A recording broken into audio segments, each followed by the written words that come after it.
ഡൽഹി വിമാനത്താവളത്തിൽ യാത്രക്കാരനിൽ നിന്ന് സ്വർണം വാങ്ങാനെത്തിയപ്പോൾ പിടിയിലായ ശശി തരൂർ എംപിയുടെ പേഴ്സണൽ സ്റ്റാഫ് ശിവകുമാർ പ്രസാദിനെ ചോദ്യം ചെയ്ത ശേഷം വിട്ടയച്ചു. വിദേശത്ത് നിന്ന് സ്വർണം എത്തിച്ച UP സ്വദേശിക്കെതിരെ മാത്രമാണ് കേസ്. സ്വർണ്ണക്കടത്തുമായി ബന്ധമില്ലെന്ന് ശശി തരൂർ പ്രതികരിച്ചു. ബാങ്കോക്കിൽ നിന്ന് ഡൽഹിയിലെത്തിയ ഗോരഖ്പൂർ സ്വദേശി ധർമ്മേന്ദ്ര ദാ ദുബൈയിൽ നിന്ന് സ്വർണം വാങ്ങാനെത്തിയതാണ് ശശി തരൂർ എംപിയുടെ താൽക്കാലിക സ്റ്റാഫ് ശിവകുമാർ പ്രസാദ്. 35 ലക്ഷം വില വരുന്ന സ്വർണ്ണ ചെയിനാണ് കൊണ്ടുവന്നത്. എംപിമാരുടെ സ്റ്റാഫിന് നൽകുന്ന പ്രത്യേക വിമാനത്താവള പാസ് ഉപയോഗിച്ചാണ് ശിവകുമാർ വിമാനത്താവളത്തിനകത്ത് പ്രവേശിച്ചത്. ശിവകുമാറിനെ ചോദ്യം ചെയ്ത ശേഷം വിട്ടയച്ചു. ധർമ്മേന്ദ്ര ധാറിനെതിരെ മാത്രമാണ് നിലവിൽ കേസെടുത്തിരിക്കുന്നത്. വൃക്കരോഗിയായതിനാൽ ശിവകുമാറിനെ താൽക്കാലികമായി സ്റ്റാഫിൽ തുടരാൻ അനുവദിച്ചിരുന്നുവെന്നും അന്വേഷണത്തോട് സഹകരിക്കുമെന്നും ശശി തരൂർ പറഞ്ഞു.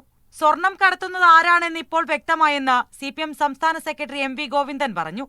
ഒരു കാര്യം മനസ്സിലായില്ലേ, സ്വർണ്ണമെല്ലാം കടത്തിക്കൊണ്ടുവരുന്നതും ബന്ധപ്പെടുന്നതും ആരൊക്കെയാണെന്ന് ഇവിടെ വലിയ കോലാഹലമായിട്ട് ഒരു ഗ്രാം ആർക്കും പിടിക്കാൻ പറ്റിയില്ലല്ലോ. അപ്പോൾ പിടിച്ചു തുടങ്ങിയിട്ടുണ്ട്, പിടിക്കട്ടെ, എനിക്കതിലൊന്നും യാതൊരു എതിർപ്പില്ല. സ്റ്റാഫ് ചെയ്തതിന് തരൂർ എന്തു പിഴച്ചുവെന്ന് KC വേണുഗോപാൽ ചോദിച്ചു. ഏതെങ്കിലും ഒരു PA ആരെങ്കിലും ഒക്കെ ചെയ്തു, PA ആണോ മുൻപത്തെ PA ആണോ എന്നൊക്കെ ആക്ഷേപങ്ങളുണ്ട്. അപ്പോൾ അതിന്റെ വിശദാംശങ്ങൾ വരട്ടെ. അത് ശശി തരൂർ എന്ത് പഴിച്ചു, ആരെങ്കിലുമൊക്കെ ചെയ്തു വെച്ചിട്ട്. ഇന്ത്യ സഖ്യകക്ഷികൾ സ്വർണ്ണക്കടത്തിലും സഖ്യമായെന്ന് കേന്ദ്രമന്ത്രി രാജീവ് ചന്ദ്രശേഖർ പരിഹസിച്ചു.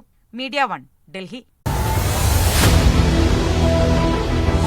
എണ്ണിപ്പറയും ഓരോ വോട്ടും. June 4 media 1-നൊപ്പം.